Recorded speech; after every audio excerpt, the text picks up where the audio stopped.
It's an honor to celebrate because I time and again have repeated that my family, my father took immense pride in our Chinese heritage, embracing his roots. His father originally named Chua and his mother originally Lim. Until today, I have relatives who maintain their Chinese names, but for those of us, that segment in the family that entered politics, we were compelled to change to Spanish names and didn't even get it right. Because Marcos, as you well know, is not a family name, but in fact, a first name. Talaga naman hindi namin naintindihan kung ang ibig sabihin nun. And certainly my father was very clear that the Chinese community always performed way above its weight, representing a mere 10% of our society and the population. The community has had a profound impact of 50–60% on the economy. And for that, we continue to be grateful and responsive, certain that we will continue to provide and contribute to the progress of the Philippines. I know that the Federation dates back to 1954, and the meeting of the then President Magsaysay, another Ilocano, with the leaders of the Chinese community. And in Manila Hotel, the first Chinese Chambers of Commerce led its founding president, Yu Kentai, to set up the Federation. And today, it has been burgeoning in growth and exploding indeed in its membership. We are also grateful for the FFCCI contributing to economic, social, civic, and cultural progress, initiating trade missions, entrepreneurship seminars, job fairs, buy Pinoy, save jobs, as well as tax reform and business-friendly policies, champion peace and order, and youth engagement, cultural participation, and many programs that one of which is most impactful and probably my favorite, the Operation Barrio Schools. We have been together in medical missions, in many relief efforts, and truly your federation has remained steadfast in uplifting communities and selfless in donating and driving progress throughout the nation. Today is a double celebration indeed. We welcome the Lunar New Year.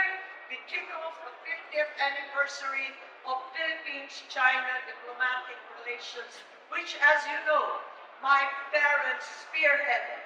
In 1974, my mother had the privilege of leading the diplomatic mission, and thereafter, both Chairman Mao Zedong and Premier Zhou Enlai were engaged in a meaningful discussion on cooperation and interest. It was therefore a crucial step for 1975 June when the diplomatic relationship was finally established. And we have seen unprecedented levels in terms of political, security, and regional cooperation, trade and investment, people-to-people exchanges that have benefited both countries profoundly. However, it cannot be denied that we have now reached perhaps the nadir or the lowest point in this very long-standing and profitable friendship. Sadly, the exchange between the Philippines and the People's Republic has deteriorated, and more communication and perhaps more friendship and trust is necessary. We are, after all, struggling together to survive in a most tumultuous world. Ngayon, ang pagbabago ay talagang napupuwag ang buong mundo. Hindi na malaman kung anong gagawin. How to survive and decide how to make decisions as business leaders in what has become, on one side, the urgent, the clear and present danger, and on the other side, how to prepare and plan for the future. to make certain that growth will be long-standing and permanent. Today, disruptions have become the rule rather than the exception. And certainly, between new tech outcomes, customer preferences and habits that change almost overnight, and of course, the political landscape, what is a businessman to do? No matter whether you are Filipino, whether you are Chinese or Chinoy, you must confront the reality of not only change, but complete transformation. How, in fact, do you solve a problem like the new President of the United States, Donald Trump? Truly, this is a new and different age. Firstly, I am certain that today we all agree that data and the best information, investing in technology, is real wealth. It is important that we have the very best data in order to produce the best analytics. Just the day before yesterday, the entire stock market saw its deepest fall when DeepSeek from China overturned NVIDIA, an almost monopolistic AI platform. How could we have predicted this? That for a mere $6 million, they challenged hundreds of millions invested over many, many years. Truly, it is time that we do not listen to fake news, but more importantly, simply collect the best data and, in fact, determine to buy the very best technology we can afford. What else can we do? Surely we must analyze whatever information we have on hand, and in order to survive this volatile atmosphere, plan how we are going to adapt. Kung dati may plano tayo na plan A, plan B, plan C, palagay ko, buuhin na natin yung buong alphabet hanggang sa plan Z. Dahil hindi natin alam kung ano ang mangyayari. We need to evaluate all the myriad factors that are coming into play. Economic, social, psychological, environmental, legal, political. Napakagulo na po ng mundo. Kaya paano magpaplano ng ganito? Certainly, all our businessmen today must foster within your organizations, even as we must in government, a culture of innovation, of inclusivity, of embracing change, even within your organization, so that finally you can claim to be resilient and ready to confront any and all emergencies. Really, adaptation and agility and flexibility must be driven by risk. Risk is the reality of our everyday lives, of business in the present day. Ganun din sa gobyerno.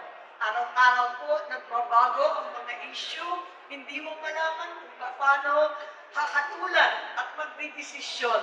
Malamang para sa mga negosyante, mas matindi pa. Nakasalalay ang negosyo, nakasalalay ang pera, nakasalalay higit sa lahat ang mga empleyado at ang buhay ng napakarami. Kaya eto nga, a culture of innovation is easier than said than done. Finally, having made those plans, having determined to be flexible, open-minded, and endlessly innovative and creative, I think it is important to be close to the ground, update our information, update our plans, because change is inevitable. How to have your corporation future-proofed, how to future-proof our government, the foresight that is necessary to predict the future in some small way is something that we need each to acquire. Finally, I think the most profound and important thing to do is to maintain close relationships with every stakeholder. With the Federation, with the chambers of commerce, because after all, the private sector provides 9 out of 10 jobs. It is only government that regulates. Let us stay together. Let us remind each other that we can only exist if we are together. We depend on the private sector, we depend on business, even as you rely on government to provide regulatory frameworks that are hopefully reliable, predictable, and always on your side. Maintain relationships with each other, with the federations in each and every chamber, as well as we maintain close relationships with stakeholders, our neighbors, and I'm delighted to see all the officials who are here from the embassies, including China and India and Malaysia. I am delighted to welcome you. Truly, we need to stay together here in Asia. And as we stay together, let me also make a pitch for myself. Ako ay tatakbo muli bilang senador at sana maasahan ko rin ang tulong ninyo. Dahil alam naman natin na sa panahon ito, napakahirap magsalita tungkol sa China. Parating binabakbakan at minsan nasasaktan ka pa. Pero ako'y naniniwala na tunay na kinakailangan na manatili ang dugong Chino, ngunit ang puso Pinoy. Tamang-tama po yan.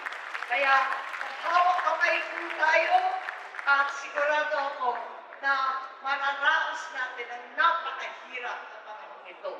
To all of you, on the other side of all this change, of all this volatility and transformation, I am certain that we can confront the challenges, that we will rise up to whichever problems will be with us as long as we remain unified, steadfast, and visionary. Sa inyong lahat, maraming salamat. Mabuhay ang FFCCCII at syempre, Happy Lunar New Year. Konggay Pachay. Thank you very much. Thank you so much.